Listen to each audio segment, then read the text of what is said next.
Today's video is going to be a quick covering of the topic of progressive overload, linear progression, and overcompensation with your recovery program. So most beginner programs, whether it be with calisthenics or weightlifting, is going to be a linear progression focused program where every week you're going to aim to either add more weight to the bar or more reps to your movement.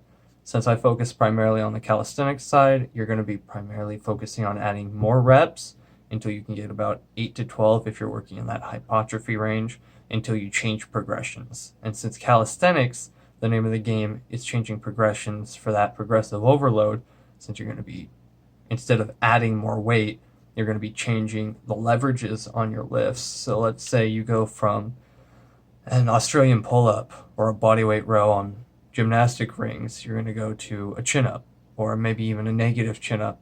And then from the negative chin-up, you go into the regular chin-up. And from there, you go from the supinated position with your palms facing you to your pronated version. And that's going to change the muscles that are working, and it's going to ultimately make it harder. And that's how calisthenics primarily focus on adding progressive overload into it. Now, where recovery and compensation comes in, every time that you work out, you theoretically put your body in a negative energy reserve, and it has to recover. So muscle and strength is built after recovery. So people that keep on pounding themselves into the ground, that don't take the recovery seriously, they usually end up grinding their wheels, like spinning their wheels, and just grinding themselves into the ground and never making progress. And that's why a lot of these beginner programs will only train for 3 days a week, because that gives you a rest day between every workout, and then after every cycle, that week cycle, you get 2 days back to back. Some people prefer not to do that. I know James from Straight Talking Fitness and myself like to not have 2 days back to back. Usually we'll do some sort of active recovery type of exercise. He might do light jogging, jumping rope. I'm a big fan of walking. I'm a big proponent of walking. Gets people out, helps them get that daily vitamin D intake, especially if you're, during summertime right now. It's a great time to get a little bit of sun. Really helps with melatonin production, aiding you in having a deeper sleep during nighttime. So I'm a big proponent of walking. But while you're having that recovery period, your body kind of goes through this phase where it realizes that it almost died, per se. You face something that was stressful metabolically to your body, which is pushing yourself to the utmost limit during your training.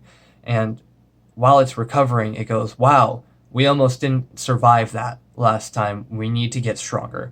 So for a limited window, there's an overcompensation period after you train maximally, and you keep on pushing that level with adequate rest. And that's where we kind of have to take advantage of that, because if we just kind of go too hard too quickly without recovering, we'll end up not having that overcompensation period.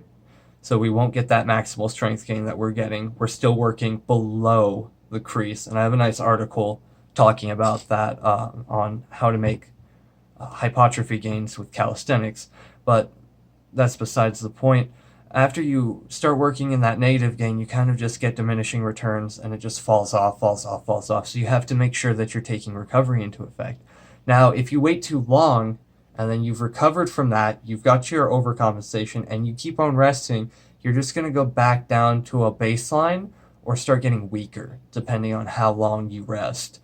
So it's really about playing with your own recovery variables and seeing what works best for you and when you feel the best. I know personally, sometimes depending on the intensity of the day or different workouts, sometimes I like to integrate weight training, like every once in a while with a friend, in between my calisthenics workouts. And I really enjoy that, but I also know that that's not what my body is accustomed to. Sometimes I need a little bit more rest, maybe some more active recovery to come back fully healed and stronger from those training sessions back into my regular routine that I usually do, since calisthenics is that fixed load with leverage changes comparatively to increased weight. So I personally have to change it up depending. I've had a lot of time to kind of feel what my body needs, which is a hard skill, but ultimately it will help you in your quest to develop greater strength gains and muscular gains. And that's just what I want you to think about today. Kind of listen to your body, think about how you feel, when you feel best, especially like when you feel strongest. Is it nighttime? Is it in the morning? Is it one day after, 2 days after, or maybe even an entire week after your training sessions? But definitely, it would be good to know that. Let me know in the comments down below, and you'll hear from me next time.